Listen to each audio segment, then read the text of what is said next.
अस्सलाम वालेकुम। मैं सिद्दीक मिठू अरबाब आला। मौजू कहाणीअ जो नालो डप ऐं ञुञ। डप जानी माली नुक़सान थियण, शराब, भउ, ख़ौफ़। ञुञ जानी माली फ़ाइदो नफ़ो थियण, ढ भलाई उमेद, जुञ सिराब। पाठ नंबर 49।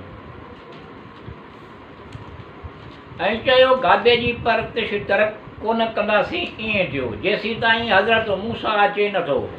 ऐं चाहियूं त हज़रत हारून अलैहिस्सलाम जिन खे मारी न हज़रत हारून अलैहिस्सलाम जिन गुरेज़ कयो। एसी ताईं जो 40 ॾींहं गुज़री विया ईअं थियो।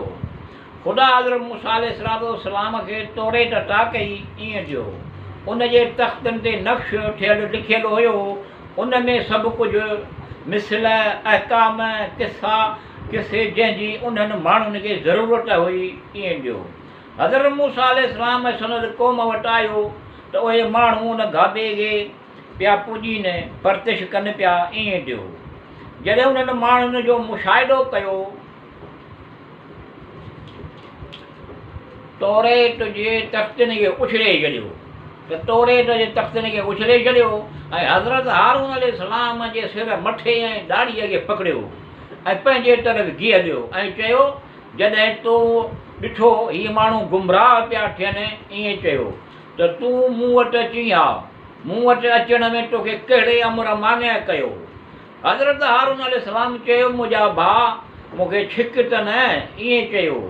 मूं हिननि खे नसीहतूं घणेई कयूं, बेशक क़ौम मूंखे ज़ईफ़ कयो, वेझो हुयो त मूंखे मारे छॾीनि ईअं थियो। लिहाज़ा दुश्मननि खे मूं ते खिलाइण जो मौक़ो न ॾे ईअं थियो। ज़ालिमनि सां गॾु उन्हनि खे न ज़ालिमनि सां गॾु मूंखे न गॾु ईअं त न करे ईअं थियो। हज़रत मूसा अलैहिस्सलाम जिन चयो, ख़ुदाया मूंखे मुंहिंजे भाउ खे बख़्शु कर ईअं चयो, पंहिंजे रहमत में दाख़िल कर, तूं रहमो राहीमीन आहीं ईअं चयो। बतहक़ीक़ उन्हनि माण्हुनि गौशाला जी परतिश कई ईअं थियो। उन बछड़े जी परतिश करण जे गुनाह करणु तमामु जल्द उन्हनि खे परवरदिगार जे तरफ़ां ग़ज़ब पहुचंदो। दुनिया जे ज़िंदगीअ में उन्हनि खे ज़िलत नसीब थींदी ईअं थियो। उन्हनि माण्हुनि गुनाह कयो आहे, लिहाज़ा तौबह करियो ऐं ईमान आणियो। यकीनन तव्हांजो परवरदिगार बख़्शण वारो ऐं महिरबान आहे ईअं थियो।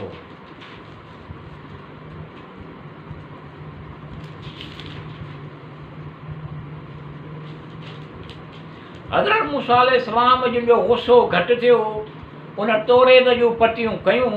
उन नुस्ख़नि में उन लाइ हिदायत ऐं रहमत हुई ईअं ॾियो। हज़रत मूसा अलैहिस्सलाम जिन चयो, ख़ुदा खां डिॼो ईअं ॾियो। हज़रत मूसा अलैहिस्सलाम उन गौशाला खे बाहि ॾेई साड़े छॾियो। उन गादे खे साड़े उन जी रख दरिया में वहाए छॾी ईअं ॾियो ऐं सामरीअ खे चयो त तूं ईअं चवंदो रहंदे त मूंखे केरु बि हथु न लाहे ईअं थियो। इहा अलामत तुंहिंजे फ़र्ज़ंदनि में पे बाक़ी रहंदी ईअं थियो। उन इहा करे त माण्हू तोखे सुञाणनि ऐं तुंहिंजे फ़रेब में न अचनि ईअं थियो।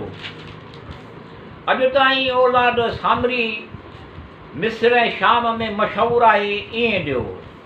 हज़रत मूसा अलैहिस्सलाम इरादो कयो त सामरीअ खे मारे छॾे ईअं थियो, पर ख़ुदा हज़रत मूसा अलैहिस्सलाम जिन ते वही मोकिली हिन खे क़त्ल न करियो, छो त इहो सख़ी आहे ईअं थियो। हज़रत मूसा अलैहिस्सलाम जिन खे किताब तौरेत अता कई। तौरेत जॾहिं बनी इसराईल खां अहद वरितो, तौरेत ते ईमान आणियो ऐं हर हुकुम ते अमल करियो।